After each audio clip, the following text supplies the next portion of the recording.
नमस्कार, आप देख रहे हैं राम की रिपोर्ट। नियम मेरे जूते पर और कानून मेरे ठेंगे पर। नहीं, ये मेरा विचार नहीं है, बल्कि देश की राजनीति में कुछ सफेदपोश माननीय ऐसे हैं जिनके हाव भाव से उनके स्टाइल वाली राजनीति का चाल, चरित्र और चेहरा उजागर हो रहा है।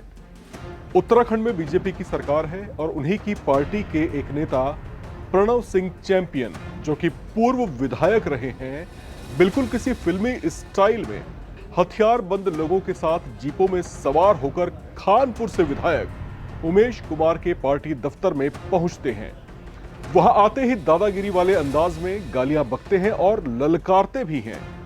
इससे भी जी नहीं भरता तो महाशय जी उनकी दबंगई का विरोध करते एक शख्स, जो कि विधायक उमेश कुमार का समर्थक बताया गया, उस पर थप्पड़ों और लाठियों की बरसात शुरू कर देते हैं।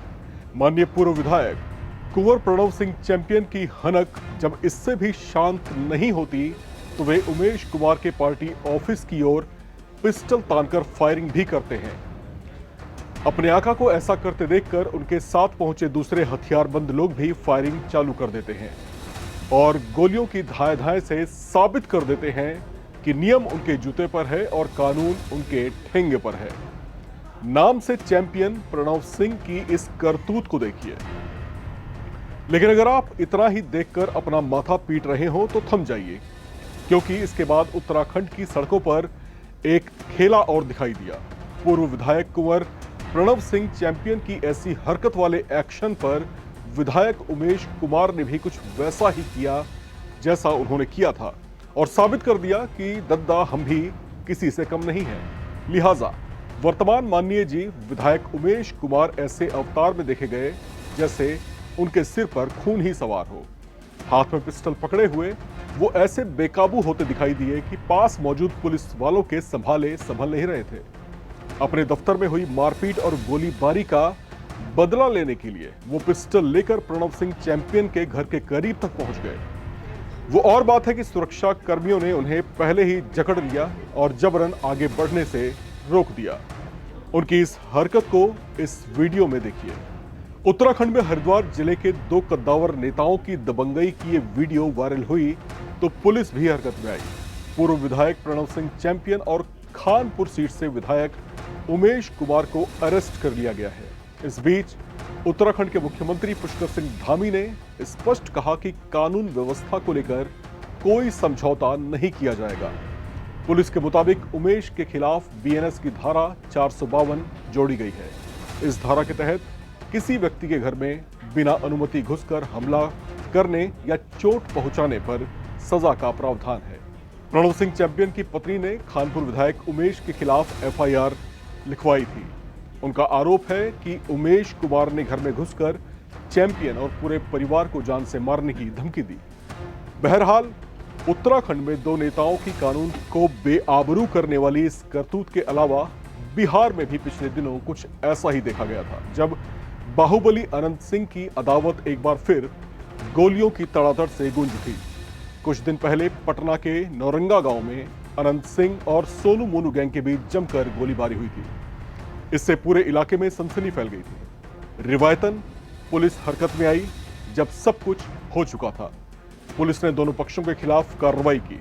बाहुबली नेता और मोकामा से पूर्व विधायक अनंत सिंह ने इस पूरे कांड पर आरोप सोनू मोनू गैंग पर ही थोप दिया, जबकि गांव वालों का कहना है कि अनंत सिंह और उनके समर्थकों ने ही गोलियां चलानी शुरू की थी। गांव वालों की माने तो अनंत सिंह के लोगों ने 100 राउंड से ऊपर फायरिंग की थी, जिससे गांव के कई घरों की दीवारों में भी गोलियों के गहरे निशान पड़ गए। दोनों खेमों के बीच इस भारी गोलाबारी को लेकर कई बातें सामने आ रही हैं। बहरहाल जो भी हो, हैरानी वाली बात यह है कि प्रदेश में इस तरह की घटनाओं पर बिहार के मुख्यमंत्री नीतीश कुमार की ओर से कोई खास कड़ा बयान नहीं आया। आलोचकों का कहना है कि अनंत सिंह, जो नीतीश कुमार को पिछले चुनाव में अपना खुला समर्थन दे चुके थे, उन्हें लेकर नीतीश कुछ नरम पड़ जाते हैं। हालांकि हम एक बार फिर बताते चलें कि ऐसा हम नहीं, उनके आलोचक कहते रहे हैं। लेकिन अगर ये बात सही है तो क्या ये अपराधों को शह देना नहीं है?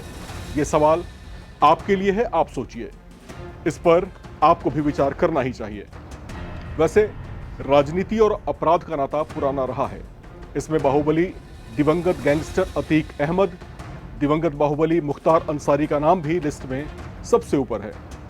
और तो और एडीआर या एसोसिएशन ऑफ डेमोक्रेटिक रिफॉर्म्स की एक रिपोर्ट के मुताबिक साल 2024 के लोकसभा चुनाव में 543 विजयी उम्मीदवारों में से 251 उम्मीदवारों ने अपने खिलाफ आपराधिक मामले घोषित किए थे।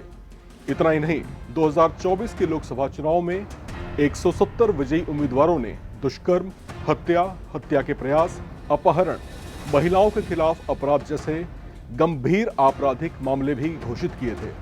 ये आंकड़े ये साबित करने के लिए काफी हैं कि राजनीति का दामन कितना पाक साफ है। बहरहाल इस तरह की और बाकी अपडेट्स और रिपोर्ट्स को लेकर के राम की रिपोर्ट में मैं यानी राम विश्वकर्मा फिर से हाजिर होऊंगा। फिलहाल मुझे दीजिए इजाजत। नमस्कार।